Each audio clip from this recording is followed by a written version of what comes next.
87. Kita masih lagi berada di dalam ataupun di bawah tajuk ilmu al-mukasyafah.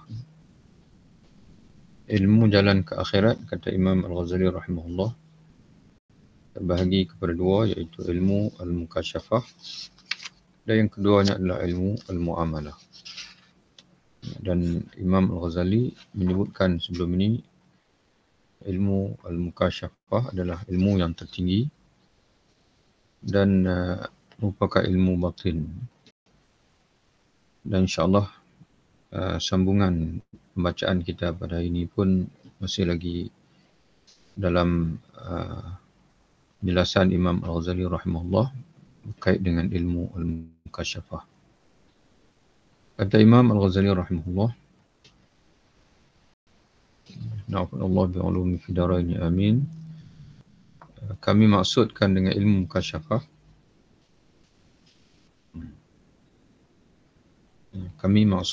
ilmu mukasyafah, itu ialah bahawa terangkat tutup yang menutupi sehingga jelaslah kenyataan, sehingga jelaslah nyatanya kebenaran Allah pada semuanya itu, pada semua yang dia sebut sebelum ini lah, hakikat-hakikat agama yang merangkumi zat Allah, sifat Allah, apa yang bakal berlaku di akhirat. Semuanya hari ini kita hanya dapat ilmu melalui perkhabaran daripada Nabi sallallahu alaihi wasallam. Jika Allah Subhanahu wa taala ingin menganugerahkan kepada kita, maka Allah akan angkat atau Allah akan singkap tutupan yang menutup, yang menghadang kita daripada melihat secara nyata. Kerana semua itu, sebagai contohnya sifat Allah, zat Allah dan sebagainya, itu semua itu perkara yang wujud. Dan begitu juga syurga, neraka pun sedia ada pada hari ini. Kemudian alam barzah sana, alam selepas mati pun sudah sedia ada pada hari ini. Tapi kita tak dapat melihat dengan mata kepala kita. Namun kita meyakininya buat peringkat awal, peringkat permulaan, kita yakin dengan perkhabaran daripada Al-Quran dan hadis Nabi. Tapi jika sekiranya Allah ingin mengurniakan kepada kita, maka Allah mengangkat tabir daripada kita sehingga mata hati kita dapat melihat. Bukan saja meyakini berdasarkan perkhabaran, tapi mata hati kita dapat melihat. Itu dia panggil ilmu mukasyafah. Kami maksudkan dengan ilmu mukasyafah itu ialah bahawa terangkat tutup yang menutupi sehingga jelaslah kenyataan kebenaran Allah pada semuanya itu dengan sejelas-jelasnya. Laksana mata memandang. Laksana seolah macam mata memandang, tapi yang dimaksudkan adalah mata hati kita memandang yang tak diragukan lagi. Dan kalau dalam bahasa yang lain, sebagai contoh Al-Quran, Allah Ta'ala menyebutkan dengan ainul yaqin, keyakinan yang mana kita menyaksikan sendiri. Setelah sebelumnya disebut dengan ilmal yaqin, keyakinan yang diperolehi berdasarkan pada ilmu. Dalam hadis juga, dalam Musnad Imam Ahmad, hadis yang hasan kata ulama hadis, di mana Nabi menyebutkan laisal khabar kal muayyanah. Apa yang kamu saksikan sendiri tidak, dia panggil tidak sama apa yang diketahui al-khabar, laisal khabar kal muayyanah. Tidaklah apa yang diketahui melalui perkhabaran orang lain itu sama seperti apa yang kita saksikan sendiri. Jadi sebab itu ilmu yang paling berkualiti ialah ilmu yang kita saksikan sendiri. Sebagai contohnya, bila berlaku aksiden, kita pun laporkan kepada orang lain. Ada berlaku aksiden di simpang 3 sekian-sekian. Orang tanya kita, mana kamu tahu? Lalu kita kata, saya diberitahu oleh Fulan bin Fulan. Jadi apakah orang boleh mempercayai kita ataupun tidak? Tidak mencukupi dengan kita itu sendiri ataupun kita itu sahaja. Sebaliknya orang perlu semak orang yang menyampaikan berita kepada kita tu. Apakah dia juga boleh dipercayai sebagaimana kita boleh dipercayai. Tapi jika sekiranya kita bagi tahu saya melihat sendiri, saya melihat sendiri insiden itu berlaku. Jadi khabar yang disampaikan oleh orang yang melihat sendiri itu lebih kuat, lebih berkualiti daripada yang diterima daripada orang lain. Jadi begitulah juga kita ingin merasai sendiri pengalaman batin dipanggil. Pengalaman batin bersama dengan Allah, merasai kelazatan bersama dengan Allah, merasai dia punya kelazatan akhirat dan sebagainya. Walaupun kita belum sampai di sana, maka itu kata Imam Ghazali merupakan ilmu al-mukasyafah yang tidak ada dalam mana-mana buku, mana-mana kitab.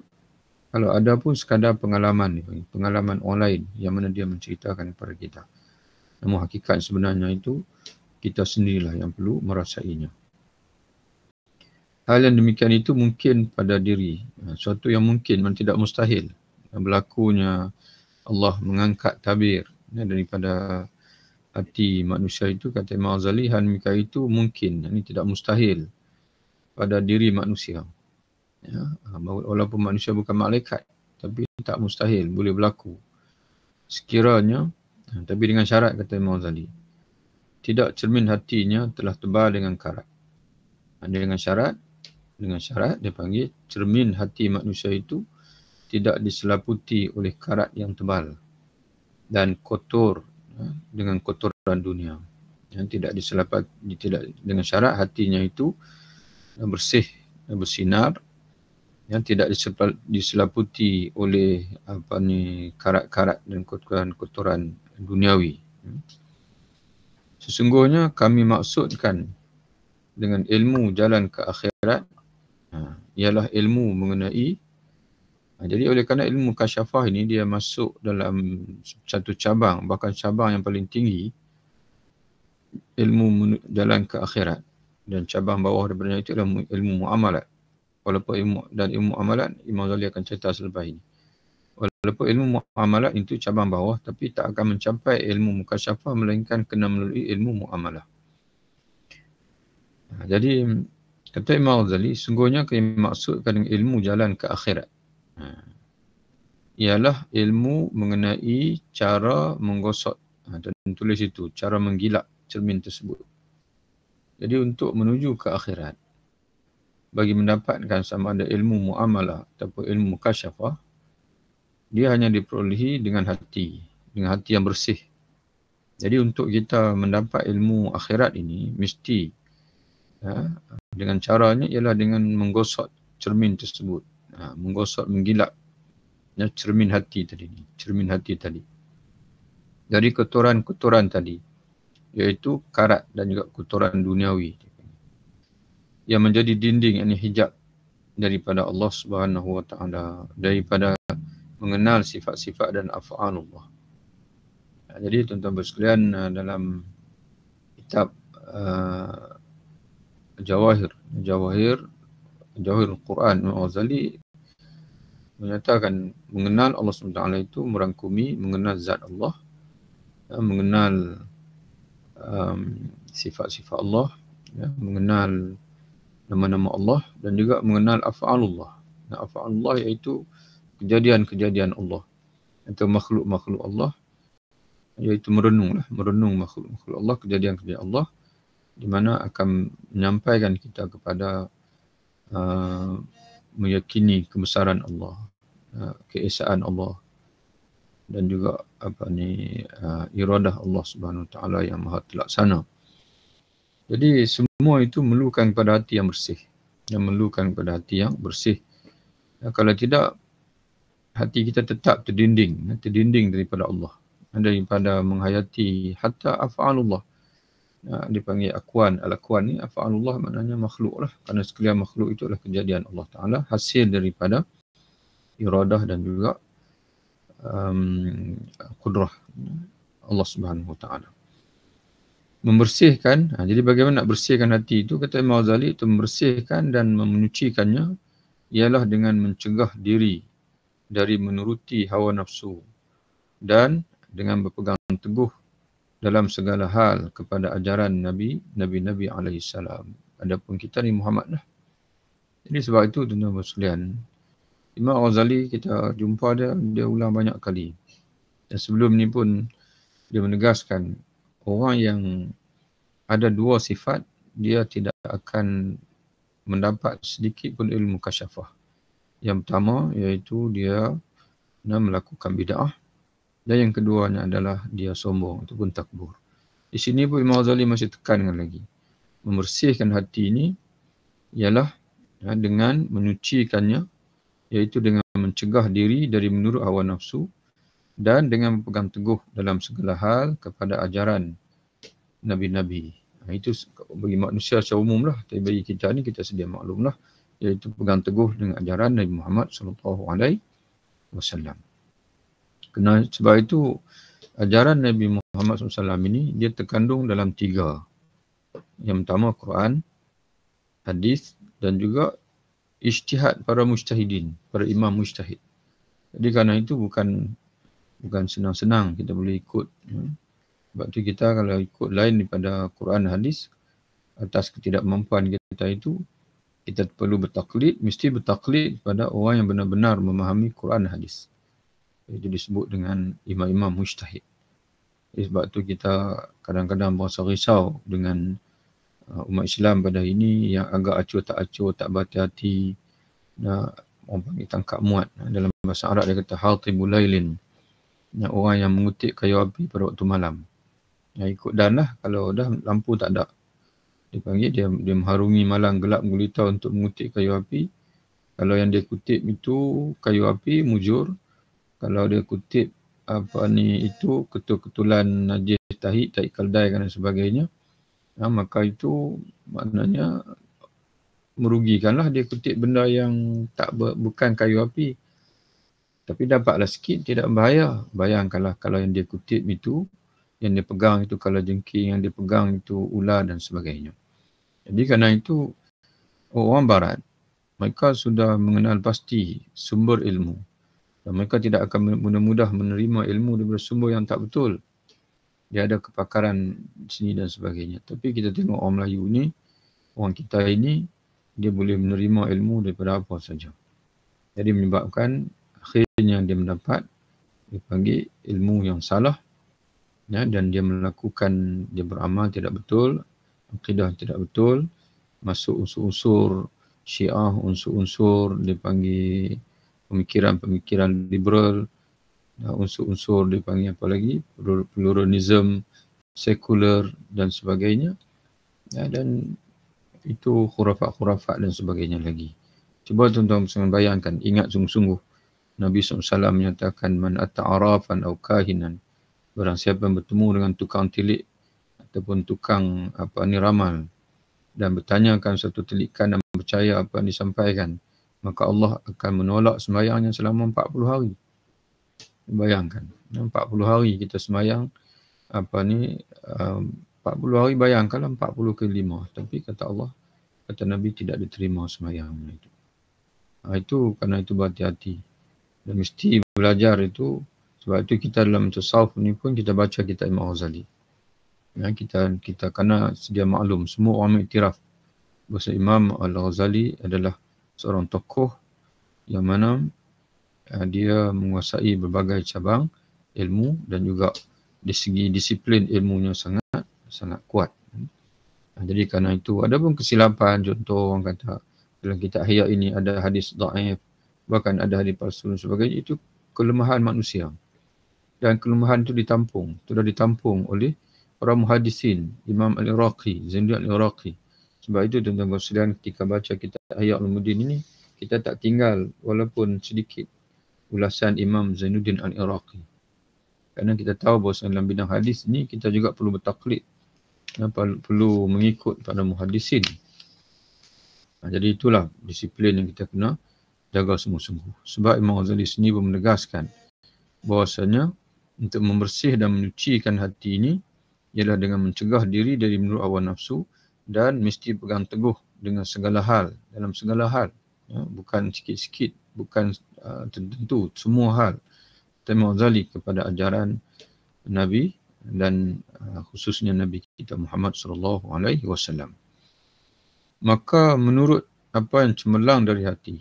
Tuan-tuan buat hasyiah sikit ataupun tak situ sikit. Kerana dalam kitab asal pun Imam Ghazali sebut qadar. Mengikut kadar cemerlangnya hati. Cemerlang ini gemerlapannya hati, sucinya hati. Dan ini penting tuan-tuan sekalian. Dan berbetulan ke arah kebenaran. Tuan-tuan tulis sikit ke arah itu, menghadap.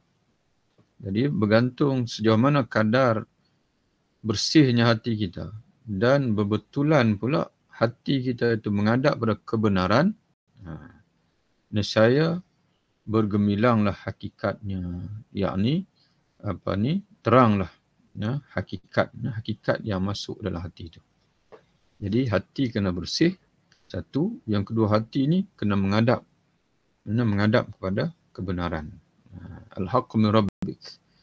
Dalam surah apa ni sekalian? Surah Al-Kahfi. Allah Ta'ala menyatakan yang benar itu, yakni Al-Quran itu merupakan kebenaran daripada Tuhan.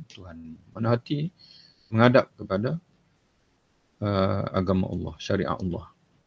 Faqim wajhaka lid-din. Surah Rum, Allah Ta'ala menyatakan faqim, hadapkanlah wajah kamu, perhatian kamu kepada agama. Fitratullah. Kerana itulah fitrah Allah Subhanahu wa Ta'ala. Allati fatara an-nasa 'alaiha. Yang mana Allah menciptakan manusia di atas fitrah tersebut. Mana faqim, tegakkan, hadapkan wajah kamu. Jangan berpaling ke lain lagi. Mesti hadapkan.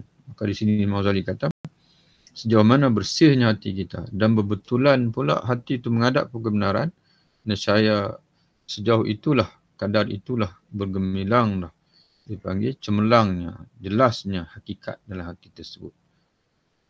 Dan jalan untuk itu tidak lain dari latihan yang akan datang perinciannya nanti. Nanti dia ada tajuk depan nanti, Riyadhun Nafs, latihan jiwa dia panggil. Latihan jiwa, melatih jiwa pada tempatnya. Dan jalan untuk itu tidak lain dari latihan Riyadhun Nafs yang akan datang, dan juga dengan ilmu. Dan juga mengajari ilmu, menyampaikan ilmu.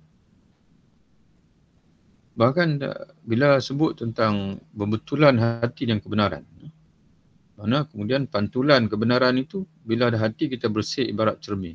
Kita menghadap kepada wahyu Allah, agama Allah, kebenaran, maka dia akan memantul ke dalam hati kita. Tapi bila hati kita berkarat, kita menghadap apa saja, maka tak akan ada pantulan sebab hati kita tu berkarat. Maka dalam kitab Kimia As-Sa'adah, sebelum ni berapa siri, 8, 9 siri, kita baca kitab Kimia As-Sa'adah, Imam Ghazali menyatakan bahawa hatta apa yang ada di Lauhul Mahfuz itu pun boleh memantul dalam hati kita. Kalau dipanggil apa? Maknanya bila hati kita tu menghadap pada kebenaran, kerana kebenaran, asal-asal kebenaran itu berada di Lauhul Mahfuz. Hatta sampai begitu Imam Ghazali sebut dalam Kimia As-Sa'adah. Bila hati kita bersih ibarat cermin, kalau kita maknanya menghadap ke Lauhul Mahfuz, makna dengan pintu hati kita tu, maka apa yang rahsia yang ada di Lauhul Mahfuz itu pun tak mustahil Allah Subhanahu Wa Taala pantulkan ke dalam hati kita. Itu sebagaimana disebut oleh Imam Ghazali dalam dalam Ihya Ulumuddin, dalam kitab Kimia As-Sa'adah. Inilah ilmu yang tidak ditulis dalam kitab-kitab dan tidak diperkatakan oleh orang-orang yang telah dianugerahkan oleh Allah dengan suatu ilmu ini selain bersama ahlinya. Jadi alim ulama dia hanya akan sembang dengan ahlinya lah, iaitu dengan bersama-sama bertukar fikiran dan dengan secara rahsia.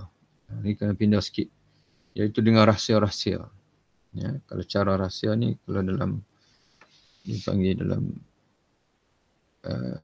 bahasa bitariq al-asrar, dengan kaedah dipanggil al-asrar jamak pada sir, dengan kaedah di mana ulama membicarakan tentang rahsia-rahsia.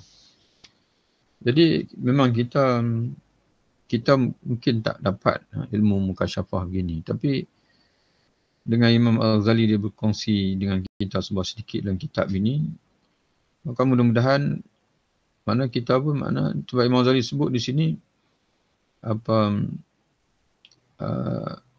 selain bersama,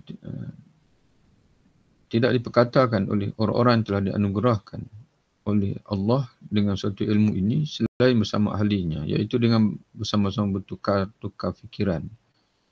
Ya, jadi walaupun Imam Ghazali menyatakan bahawa mungkin tawaduk dia dan sebagainya, dia tidak tulis ilmu mukasyafah, tapi sebenarnya banyak juga dalam kitab Ihya Ulumuddin ni Imam Ghazali berkongsi dia panggil rahsia-rahsia batin dengan kita. Jadi mudah-mudahan kita membaca kitab ini dan kita mohon kepada Allah supaya Allah Ta'ala memudahkan kita memahaminya sebab sedikit. Jadi mudah-mudahan kita berkongsilah dipanggil ilmu Imam Ghazali ini, mana dia berkongsi dengan kita insya-Allah. Inilah ilmu tersembunyi yang dimaksudkan oleh Nabi SAW dengan sabdanya, inna minal ilmi kahayatil maknun la ya'lamuhu illa ahlul ma'rifati billahi ta'ala. Ila akhir hadis. Artinya sungguhnya sebahagian dari ilmu itu seakan-akan seperti keadaan tertutup yang tidak diketahui selain oleh ahli yang mengenal makrifat akan Allah Ta'ala. Apabila mereka mempercakapkannya, maka tidak ada yang tak mengerti selain dari orang-orang yang telah tertipu jauh dari Allah Subhanahu wa Ta'ala. Jadi orang yang merasakan bahawasanya ilmu ini semua fiqh saja dan sebagainya, orang itu saja yang tidak mengerti kewujudan ilmu ini. Tapi orang yang dekat dengan Allah, hatta tuan-tuan sekalian, kalau selain daripada kitab Ihya Ulumuddin ini,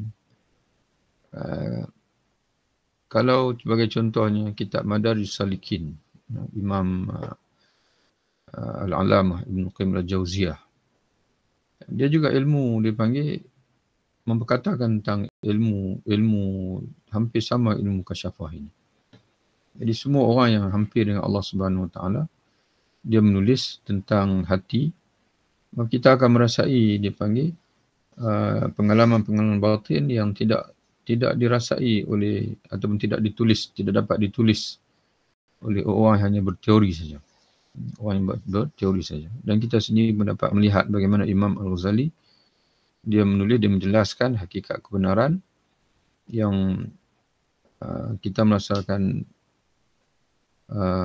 itulah perjalanan yang sepatutnya kita lalui dalam menuju Allah Subhanahu wa Ta'ala.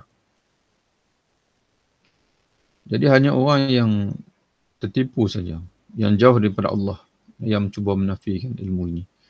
Dari itu janganlah kamu hinakan seorang yang berilmu yang dianugerahkan Allah ilmu tersebut, kerana Allah Ta'ala sendiri tidak menghinanya kerana telah menganugerahinya ilmu tersebut. Hadis ini dirawikan oleh Abu Abdurrahman As-Salami dari Abu Hurairah radhiyallahu anhu. Cuma kata Imam Zainuddin Al-Iraqi, isnad hadis ini dhaif. Isnad ini adalah dhaif. Yang kedua, ilmu muamalah. Selesailah kita ilmu mukasyafah. Alhamdulillah. Dah selesai kita ilmu mukasyafah. Dan kita masuk pada ilmu yang kedua, iaitu ilmu muamalah. Juga merupakan ilmu jalan ke akhirat. Ilmu muamalah iaitu ilmu perihal hati ataupun jiwa. Apa yang terpuji daripadanya. Jadi ilmu muamalah ini adalah ilmu berkait dengan penyucian jiwa, penyucian hati. Dan ada dipanggil merangkumi perihal hati yang terpuji dan juga perihal hati yang keji. Jadi dia konsep yang selalu disebut oleh para ulama yang menulis ataupun yang membahaskan persoalan tentang tazkiyah ini ataupun ilmu tasawuf ini, maka guna istilah at-takhalli wa at-tahalli dipanggil. Mengosongkan hati, membersihkan hati, atau at-takhliyah wa at-tahliyah. Mengosongkan hati daripada sifat-sifat yang keji, lalu mengisikannya, menghiaskannya dengan sifat-sifat yang terpuji. Cuma Imam Al-Ghazali dalam menyebutkan contoh ilmu-ilmu amalah ini, dia mulakan dengan apa yang terpuji. Apa yang terpuji daripadanya, yakni daripada sifat-sifat hati itu ialah seperti sabar, syukur, takut, takut pada Allah, mengharap pada Allah, redha, zuhud, taqwa, sederhana, pemurah, mengenal nikmat Allah Ta'ala dalam segala keadaan, ihsan,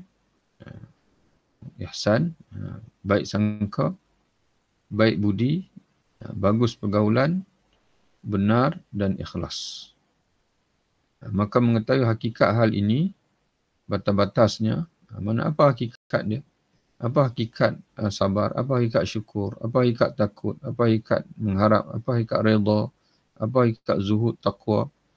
Kata dia, maka mengetahui hakikat hal keadaan ini, mana hal keadaan hati itu, batas-batasnya dan sebab-sebabnya yang diusahakan, mana yang boleh diusahakan. Macam mana kita nak usahakan hati kita tu supaya sentiasa sabar, syukur, redha dan sebagainya, taqwa, bersederhana.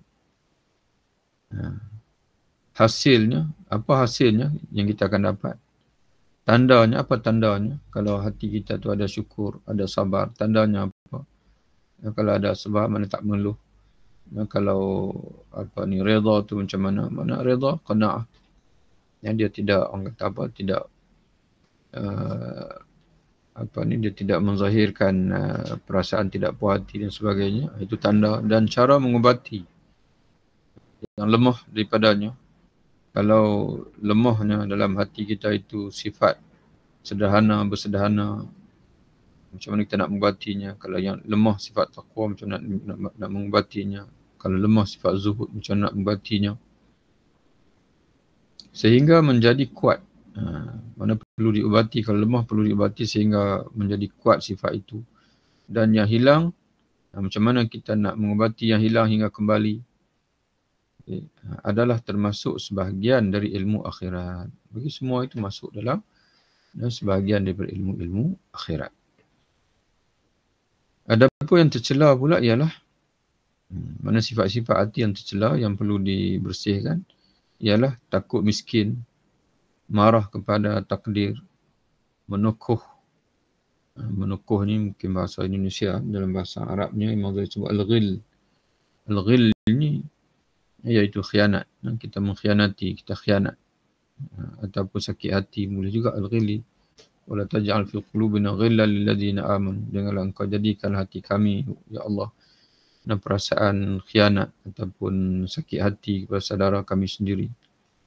Dengki, busuk hati, menipu, mahu tinggi, mana mementingkan ketinggian kedudukan, suka dipuji, mencintai lama hidup di dunia, nak untuk bersenang-senang, bukan nak lama hidup dunia, panjang umur untuk beramal, tidak untuk berseronok, bersenang-senang. Takbur, riak, marah,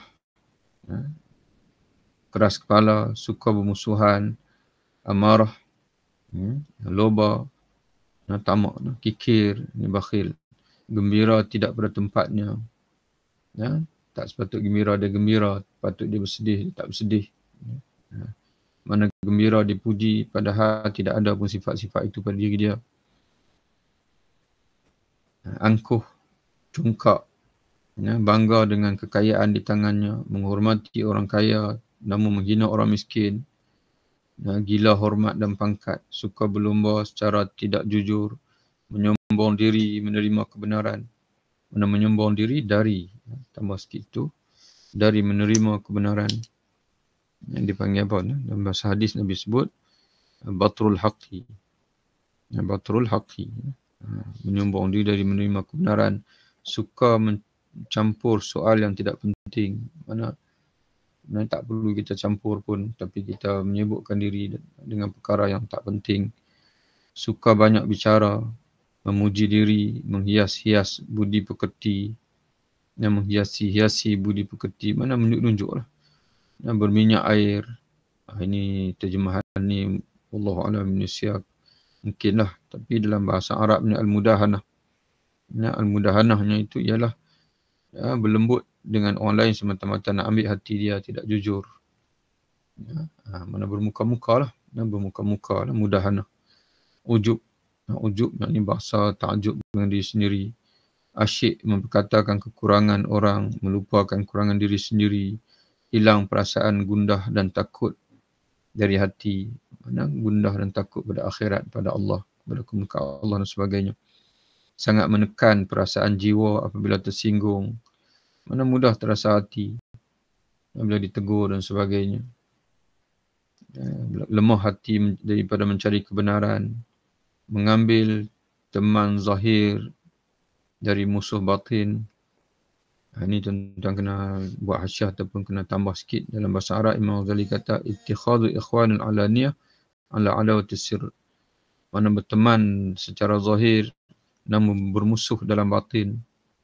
Mana kita berkawan dengan orang lain, mana zahir berkawan. Tapi sebenarnya hati kita tu, kita musuhi dia, benci dia. Apatah lagi, bersama dengan saudara Muslim. Di saudara Muslim ni mesti kita semaikan perasaan kasih dalam hati. Merasa aman dari kemurkaan Allah. Contoh macam kita kata tak apa, kita ni buat dosa pun tak apa, kan Allah Ta'ala Maha Pengampun. Mana berasa aman daripada kemurkaan Allah sedangkan kita melakukan perkara maksiat. Wa'alaikumsalam. Pada menarik, merasa aman dari kemurkaan Allah, ada sambung tu itu. Jangan ada koma.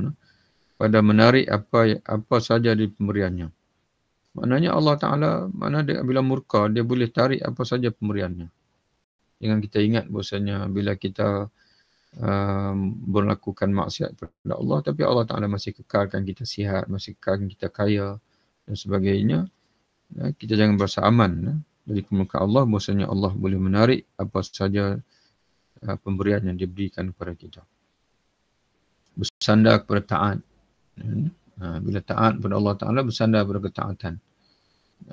Kita bersandar kepada Allah, bukan bersandar kepada ketaatan kita. Sebab itu, kita hendaklah sentiasa merasakan ketaatan yang kita lakukan ini sebenarnya tak cukup. Terlalu sedikit sangat. Dan kita mengharapkan kepada rahmat Allah Subhanahu wa Ta'ala. Murka, khianat, tokoh menokoh, yakni saling mengkhianati antara satu sama lain, panjang angan-angan, kesat dan kasar hati, kesat bahasa, kasar hati, tidak ada perasaan belas kasihan pada orang lain, gembira dengan dunia dan berduka cita atas hilangnya dunia, berjinak hati dengan makhluk. Yang dengan makhluk cukup baik, tapi dengan Allah Ta'ala ini tak mesra. Banyak masa dengan makhluk, tapi tidak banyak masa dengan Allah Subhanahu wa Ta'ala. Dan merasa sepi, bercerai dengan mereka. Mana bila tak berjumpa dengan kawan-kawan, merasa sepi, sunyi. Tapi tak bertemu dengan Allah Ta'ala, tak rasa apa-apa pun.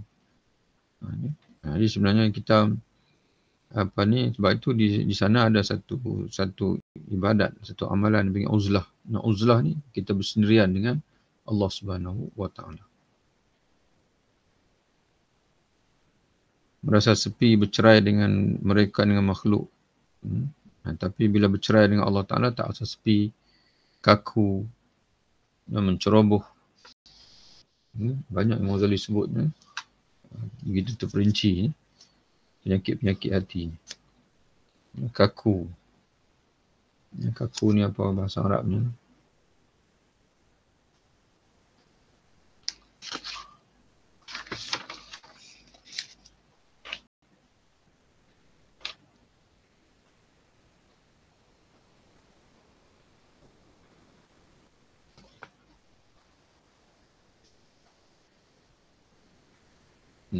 Al-Jafa' dia panggil. Al-Jafa' ni apa ni?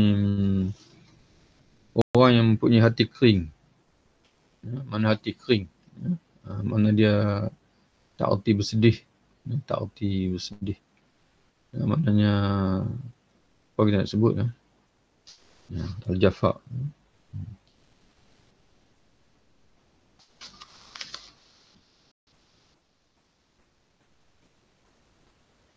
Orang yang mempunyai hati yang kering lah, hati yang kasar, tak ada. Dia panggil apa? Tak bersimpati dengan orang lain. Tidak merasai kesedihan orang, tidak menjaga air muka orang lain, dia kira dia saja. Kemudian gopoh ceroboh, tergopoh gapah,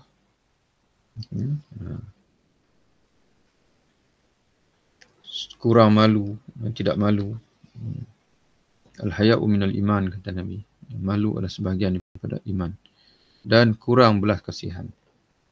Kurang belas kasihan. Itu terjemahan kepada qillatur rahmah.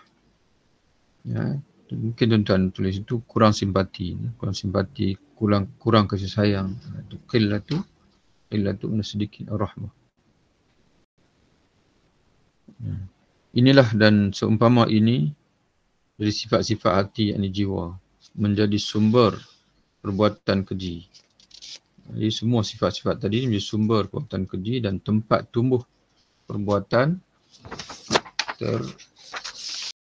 terlarang.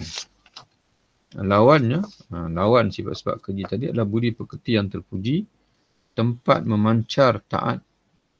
Tempat memancar taat dan pendekatan diri kepada Allah Subhanahu Wa Taala. Jadi bila hati kita bersih, maka akan memancarkan ketaatan ke seluruh tubuh dan akan semakin dekat kita dengan Allah Subhanahu Wa Taala. Maka mengetahui batas-batas ini, mana batas-batas dia panggil sifat-sifat tadi ni, hakikat dia, sebab dia, macam mana boleh timbulnya sifat-sifat buruk tadi, apa hasilnya kalau ada sifat-sifat buruk tadi, dan pengubatannya, bagaimana kita nak mengubati supaya tidak ada dalam diri kita, adalah ilmu akhirat dan fardu ain menurut fatwa ulama-ulama akhirat. Jadi menurut ulama-ulama tasawuf, ilmu tadi ini adalah fardu ain. Orang yang membuang muka dari ilmu tersebut, dalam bahasa Arabnya Imam Ghazali sebut al-mu'rid, bagi orang yang memalingkan wajahnya, mana tidak memberi perhatian. Okey. Fal mu'rid anha, orang yang memaling, orang yang tidak memberi perhatian. Di sini dia terjemah membuang muka dari ilmu tersebut adalah binasa dengan kekuasaan diraja. Itu jangan tambah tu. Dalam Imam Ghazali kata Malikul Muluk, iaitu raja bagi segala raja. Ini Allah Ta'ala lah. Raja bagi segala raja di akhirat, yakni Allah Subhanahu Wa Ta'ala. Nah, orang yang memaling muka, yakni tidak memberi perhatian kepada ilmu tersebut, adalah akan binasa dengan kekuasaan. Ini pun asalnya lebih tepat diterjemah satwah, kata Imam Ghazali, wal mu'rid anha halikun bisatwati malikil mulk. Satwah ni adalah pembalasan berat, pembalasan keras dipanggil oleh raja bagi segala raja di akhirat, itu Allah Subhanahu Wa Taala, Malik Yaumiddin. Sebagaimana orang yang membuang muka, yakni memalingkan perhatiannya dari segala pekerjaan zahir. Jadi kewajipan zahir di dunia ini, dia tak bayar cukai, dia tak, kalau zaman dulu tak bayar zakat dan sebagainya, mana perkara-perkara kewajipan ilmu fiqh adalah binasa dengan kekuasaan pedang raja-raja dunia berdasarkan fatwa ahli fikih dunia. Di zaman Islam dulu, raja-raja dia melaksanakan hukum syariat. Hukum syariat, contohnya orang tak semayang dipenjarakan. Kalau ikut fatwa Imam Syafi'i, dikenakan hukuman had, hukuman bunuh had. Begitu juga orang yang ingkar zakat, boleh diperangi dan sebagainya. Maka bila dia tidak memberi perhatian kepada ilmu-ilmu fiqh duniawi, maka dia akan diperangi, dibinasa oleh pembalasan pedang oleh pemerintah yang berdasarkan pada fatwa ahli fikih dunia. Tapi orang yang melanggar fatwa ahli fiqh akhirat, ulama-ulama akhirat, iaitu tak menjaga hati tadi, lebih dahsyat kerana dia akan dibalas oleh, kalau tadi raja-raja dunia, ini raja bagi segala raja di akhirat, itu Allah Subhanahu Wa Taala. Allah Subhanahu wa taala. Dalam ungkapan yang lain, orang yang mengabaikan ilmu fardhu ain akhirat, dia akan rugi di akhirat. Tapi orang yang mengabaikan ilmu fardhu ain di dunia, mungkin di dunia sajalah dia dihukum. Dia dihukum kerana melanggar undang-undang duniawi. Fake dan duniawi. Tapi contohlah kita kata ini orang yang melanggar hukum nikah kahwin. Dia kahwin tapi tak minta kelulusan daripada Jabatan Agama. Lalu dia dikena denda. Takat itulah denda di dunia ataupun dipenjarakan sekian-sekian tempoh. Tapi kalau orang yang mengabaikan ilmu akhirat, ilmu fardhu ain akhirat, tidak menjaga hati, hati bersarang dengan penuh dengan riak, ujub, sum'ah dan sebagainya, maka dia akan rugi di akhirat.